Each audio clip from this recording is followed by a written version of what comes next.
Hi, my name is Kah-tree-nah, and the topic that I'll be discussing with you is whether or not the exposure to media violence actually influences an individual's likelihood of engaging in violent behaviour. So my article was the effect of auditory versus visual violent media exposure and aggression.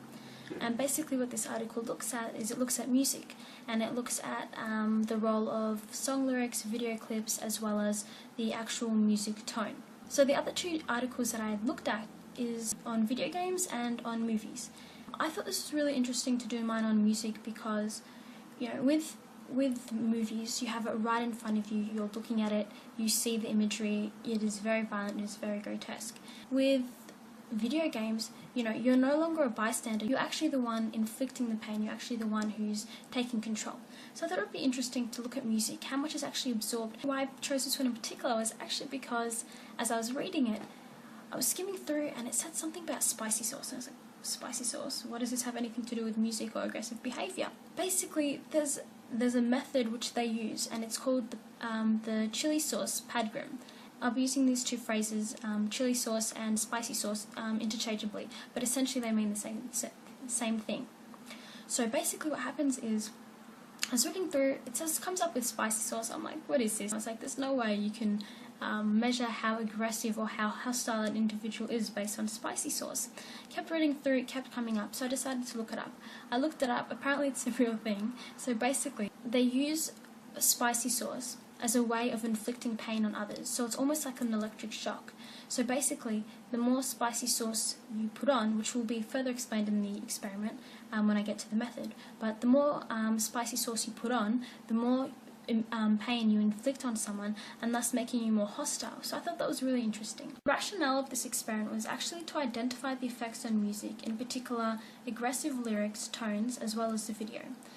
They wanted to see if this desensitized people to violence and if hostile thoughts were actually brought on. Now, they did this by an experiment. The participants did not know the actual purpose of the experiment, and the method they used was the hot sauce parodogram. The aim was to determine whether or not these three factors actually led to aggression, and their hypothesis was that the more exposure to violent lyrics, tones, and music videos, the more hostile the individual would actually be. So the experiment actually consisted of 194 participants, which was made up by uni students as well as uni staff. These participants were split up in a couple of groups, and each different group was experienced a different combination of factors.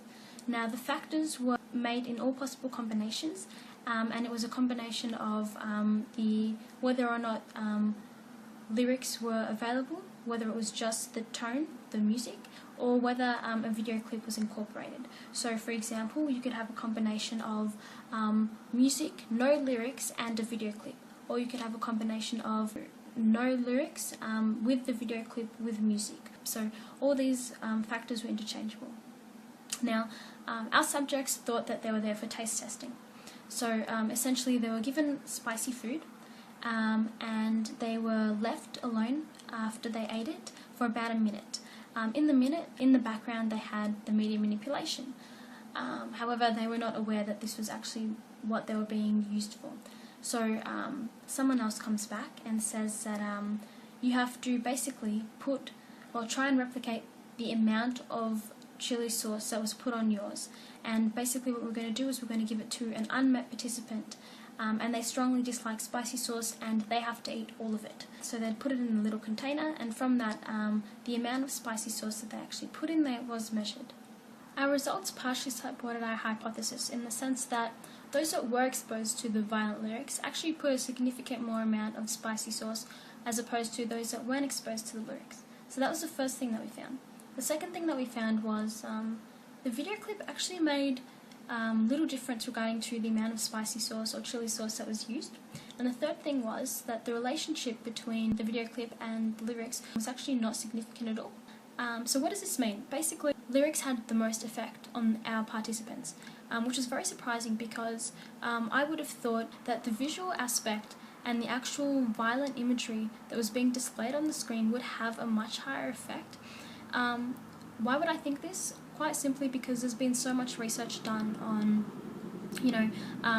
violent movies and violent video games, desensitizing people to violence.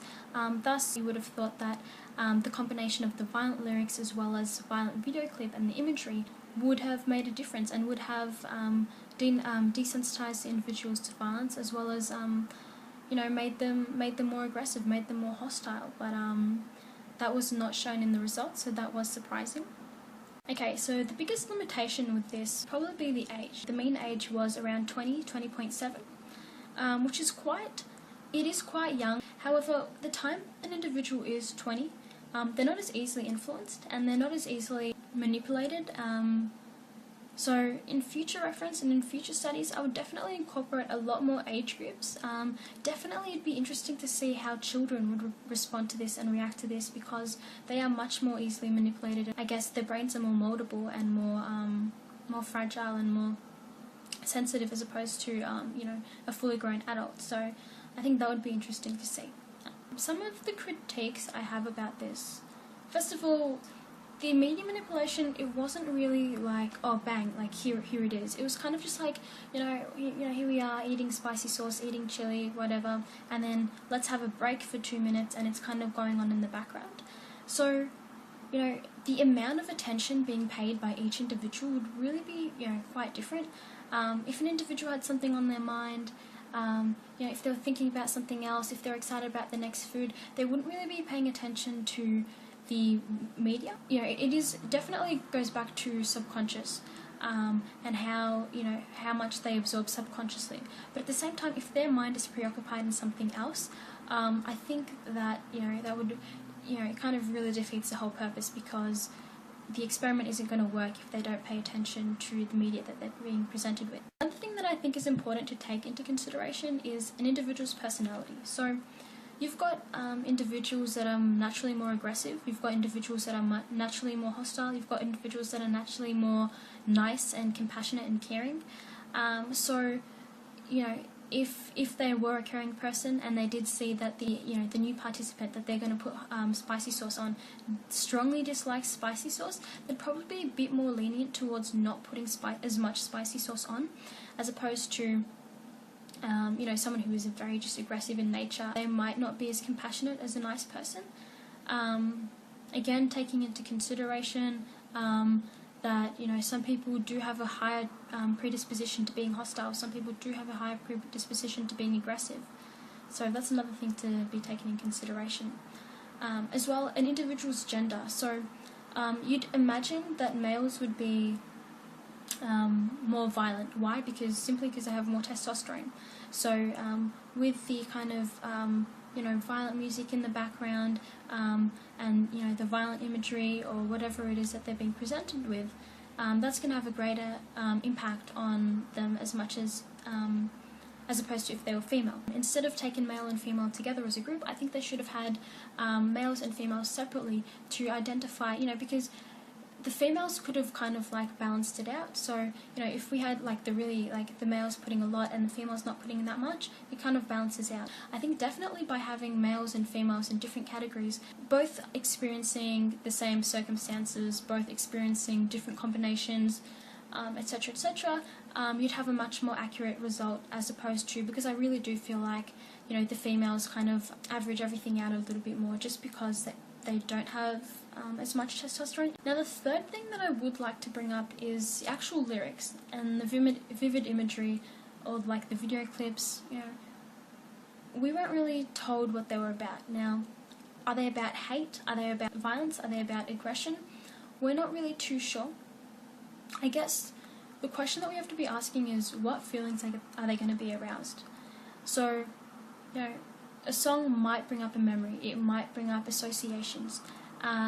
Some people may have had bad experiences in their life, right? So a song about, stabbing someone might actually bring feelings of sadness as opposed to feelings of anger and violence, and thus they're put in a sad mood. And generally when I'm sad, I feel more compassionate and more caring about others, and I'm not so hostile.